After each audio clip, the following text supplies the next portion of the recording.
What's going on, guys? So this is not going to be like a structured or organized video or, high production quality, but I get this question all the time. So I wanted to kind of answer it and touch on it for you. How do I run my reselling business? How do I keep it organized, and how can you so that you can scale it? Now, if you haven't watched the one video where I cover, the two sides of my reselling business, one's more scalable, obviously, and then the other one is just like reselling cashback and coupon products. Check that out because it will provide so much insight on what I'm talking about right here. I'm not special. I don't have like some warehouse. I don't rent out a space. I literally do it in my basement, and you can too, or you can do it in your garage. So first and foremost is I have a shipment right here, if you can see on the table. I'm about to send in a bunch of games, a couple of books. I have some other books over there to add to FBA. That's the first side of my reselling business. Not really that crazy, right? I source products online. I use eFlip to source books. I source from bulk deal sites. I source from sites, literally all the sites and tutorials that I cover on this channel. I literally source them myself, send them into FBA. Nothing special, really, really easy. And then you can leverage FBA, you can leverage their customer service, you can leverage, their distribution, all that stuff. It's one of the easiest ways to scale. But still to this day, I still do all the fulfillment on eBay, Poshmark, and Mercari myself because it's free money, right? I'm getting like hundreds, if not thousands of cashback products every couple of months. I don't get 1,000 every month. And they're like free products that I'm getting. I'm making money on my cashback credit card. On top of that, I'm also getting free products because I'm getting the cashback, or I'm getting very cheap products because I'm getting coupon products. Perfect example of one right here that just came today. Everyone Drinks. I literally got that for like, I think 40 cents or 50 cents or something on JumpSend, I want to say, one of the sites in the coupon arbitrage playlist.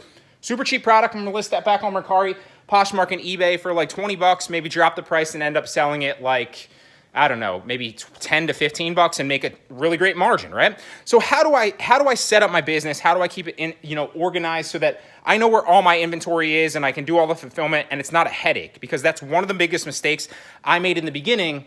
It was like a huge headache to kind of manage it, go find products. So key is just stay organized, right? As you can see, I got all my little priority mail boxes for free up there.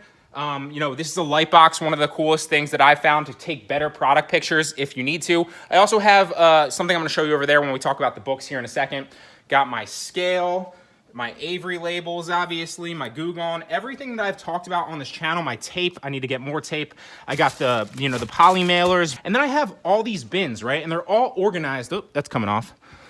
And they're all organized with lettering, right? So what I do is I'll put something in a bin when I get it, right? So I'll go list that drinking game, right? And I'll maybe put it in bin number C. And what I do is I'll put C in the bottom of I'm doing this like Ty Lopez or something. He always talks like this. I hate that I'm doing it, but it feels like it's going to keep you engaged or something. But so what I'll do is I'll put C at the bottom of the description if it's on eBay or Mercari. And if it's on Poshmark, they actually give you a section at the very bottom with like seller specs, right? So I'll put C in the bottom of that description, right? Then I know when somebody buys it, I look in the description and I think, oh, wow, it's in bin C. And it takes me a minute to go find it in the 20 things or 30 things that are in bin C, rather than trying to go find it throughout all my inventory, right?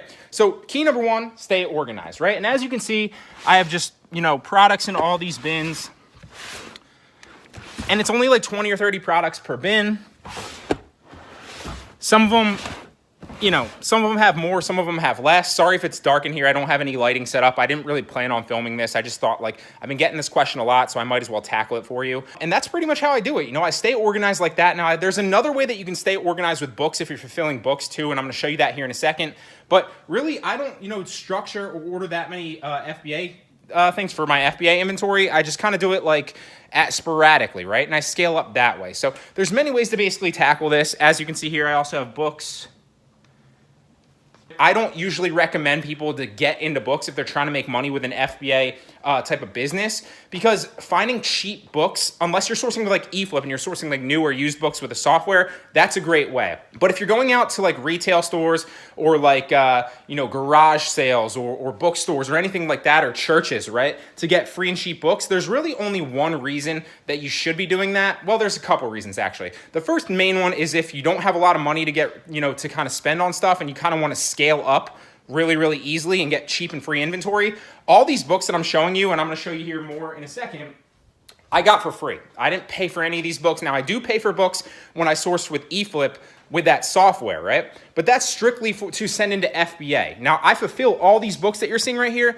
I fulfill them all myself because I got them for free because I'm personally going after maximum approval, which is 2,000 sales in a 6-month period on Amazon, okay? So the key with obviously keeping your inventory, like when you're fulfilling on eBay, Poshmark, or Mercari, is, you know, having a system, making sure you're structured so that you can obviously go get the item, ship it out fast. You wanna be organized, you wanna have a system in place for any business model, but especially, you know, online arbitrage or reselling. The key is, when you're doing that, to keep them in lettered bins and stay organized and have a structure. The key here when you're fulfilling books or really anything is you can keep them, it's easier because Amazon's gonna tell you the date that you created the listing on Amazon, right? If you're fulfilling it by yourself, merchant fulfilled. So what you can do, if you see 1209, 1226, 1218, right?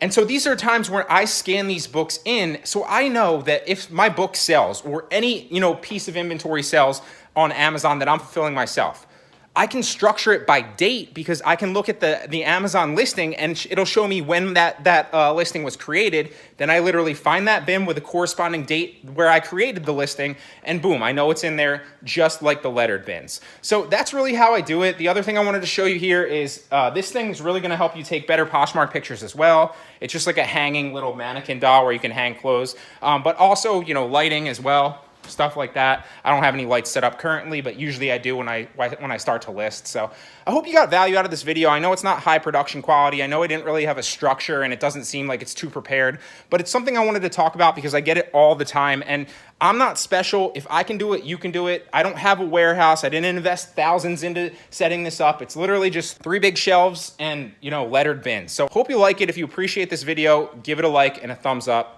I guess they're the same thing, but regardless, thanks guys for watching. I'll see you in the next one.